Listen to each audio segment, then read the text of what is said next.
지금 잘 설명을 하셨는데 세계화에 역행하는 이 주체들이 왜 등장하게 되었는가에 대한 설명이 조금 먼저 제시가 되었더라면 하는 아쉬움이 있습니다. 그런 측면에서 이 담론이 더 제시가 되었더라면 의미심장하지 않겠나 하는 이런 생각을 하고요.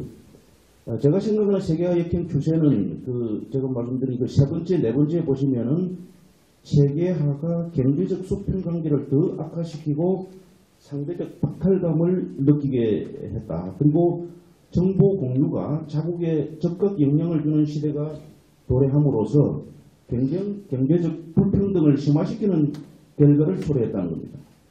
또 지정학보다는 지경학, 지오 에코노믹스의 영향이 국제관계에서 큰 영향력을 발휘하고 있기 때문이다.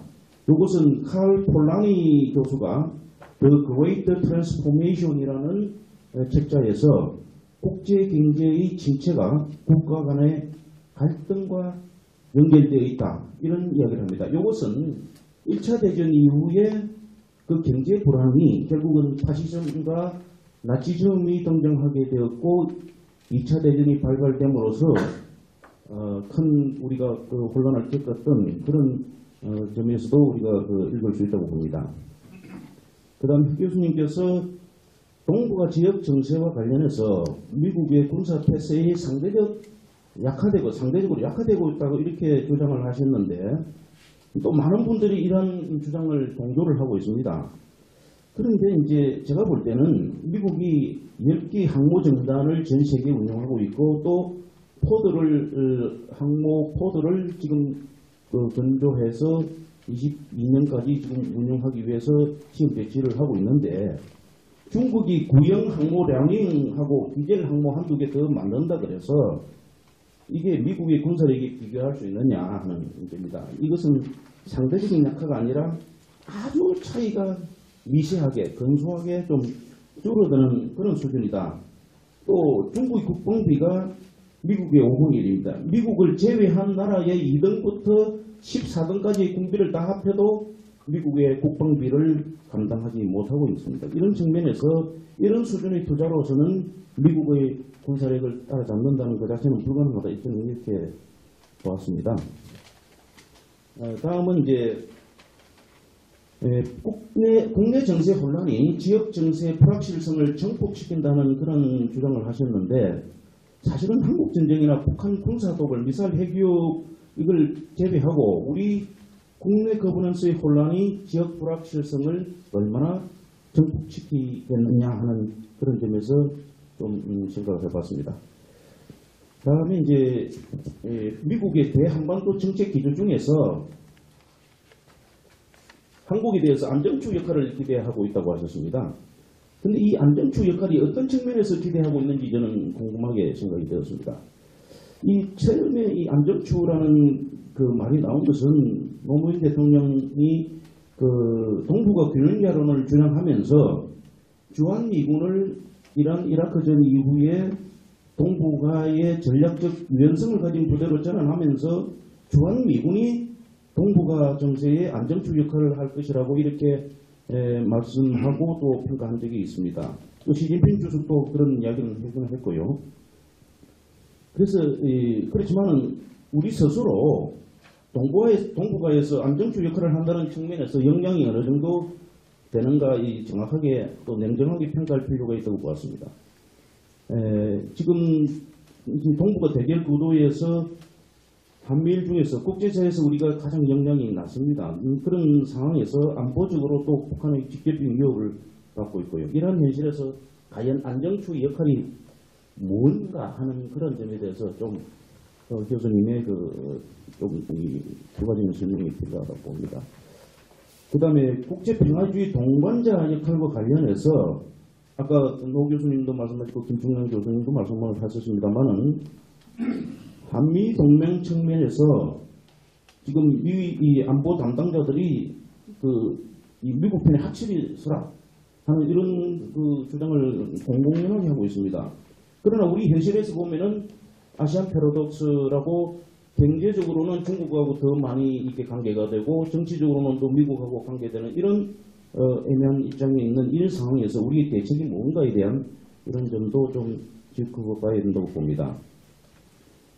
북한 핵 문제가 중국이 꽃놀이패라고 하셨는데 저는 이 중국이 강대국의 평화를 지키고 중소국을 이끄는 리더십과 평판이 국제관계에서 패권을 유지하기 위해서는 대단히 중요한 사안인데 북한의 핵 개발을 용인하고 지역 불안정성을 증대시키는 쪽으로 동조를 한다면은 과연 국제적으로 중국이 신뢰감이 얼마나 클 수 있느냐, 유지할 수 있느냐 하는 그런 측면에서 미중 패권 경쟁에서 명분상 불리하게 작용될 가능성이 크다고 봅니다. 그 다음에 이제 북한 핵에 대해서 비핵화 대신에 비확산 타결은 용납이 되지 않을 거라고 봅니다. 그 이유는 북한이 만약에 그거를 동결을 하고 또 핵 협상을 할 때에 그 조건이 인정해 주는 대신에 검증을 해야 되는데 과연 북한 체제가 그러한 검증을 수용할 수 있느냐. 지난번 IAEA도 탈퇴를 하고 거부를 했는데 그런 측면에서 미국 입장에서 볼 때는 북한 핵 위협 자체가 문제가 아니라 그 핵이 외부로 유출되는 것이 더 문제이기 때문에 이런 압도적인 북한과 미국과의 능력의 차이에서 볼 때는 군사 전략적인 측면에서는 위협이 아니다. 그래서 핵을 용인하면서 탑상 타결을 하지 않을 거라고 저는 이렇게 봅니다. 그 다음에 허 교수님께서 전술핵 재반입과 공개적 한시적 핵무장을 주장하시는데 이것은 현실적으로 불가능한 방법입니다. 만약에 핵 반입을 하게 되면은 사드와는 더 비교할 수 없는 이런 강력한 반발에 부딪힐 수 있는데 이걸 타개할 수 있는 우리의 수단이 뭔가 하는 그런 측면에서 정치권이 감당할 수가 없다 하는 그런 생각을 해봤습니다. 그래서 이런 전반적인 전략상을 평가해 볼 때에 우리가 전략이라는 것은 불리한 상황을 나에게 유리하게 전환시키는 어떤 목표 개념 수단이라는 관점에서 볼 때에 목적은 북한 핵을 보유한 상황에서 망하는 전략을 채택을 해야 되는데 목표는 레이건 대통령이 소련의 핵을 가진 상태에서 망해했던 그런 전략처럼 우리도 너무 서두를 필요는 없다고 이를 봅니다. 시간은 우리 편에 있다. 그런데 손자에 보면은 용간에 정보 획득과 정보 운영 측면에서 북한의 내분을 유발하는 이런 방안을 채택하는 것이 필요하지 않느냐 현 시점에서. 그래서 그 전제 조건은 우리가 패하지 않을 방책은 아까 노 박사님도 말씀하신 동맹의 견고함을 유지하는 한미 동맹의 지속. 그 다음에 우리가 핵을 현실적으로 가질 수가 없습니다. 많은 주장을 하지만은.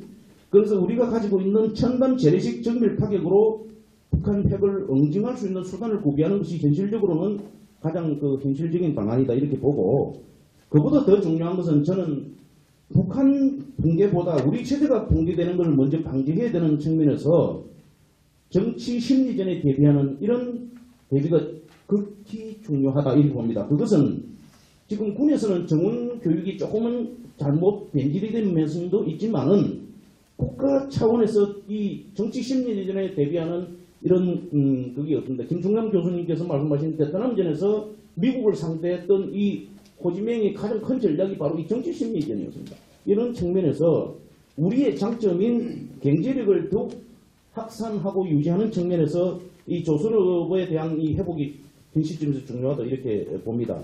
그 다음에 적이 패할 방책을 이용하는 그런 측면에서 이 봉쇄 전략을 계속 지속하는 경제적 북한의 약점을 최대 이용하고 가장 북한의 아킬레스건이 이 허구 역사관, 이 유일체제의 허구성과 거짓된 혁명 역사관의 약점을 우리는 대북 전략과 정책에 활용하고 확산해야 된다.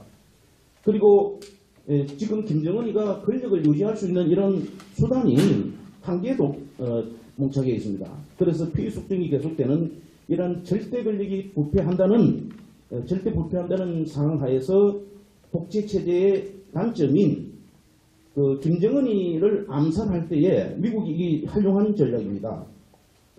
측근에게 일정한 보상금을 약속을 하고 미 시민권이라든지 또는 우리 대한민국의 국민 어떤 그거는 심기를 보장한다면은 이 참수작전을 위험용으로 병행하되 그러한 그 상황을 활용하는 것이 필요하다 이렇게 보았습니다. 그래서 결론적으로 말씀드리면은 공산주의자들의 통일전술의 일환인 정치심리전의 심각성을 인지를 하고 군 양성기관 및 보수교육기관에서 정훈교육을 정치심리에 대응하는 그런 교육으로 시급히 전환해야 된다는 그런 말씀을 드리고 싶습니다. 이상입니다.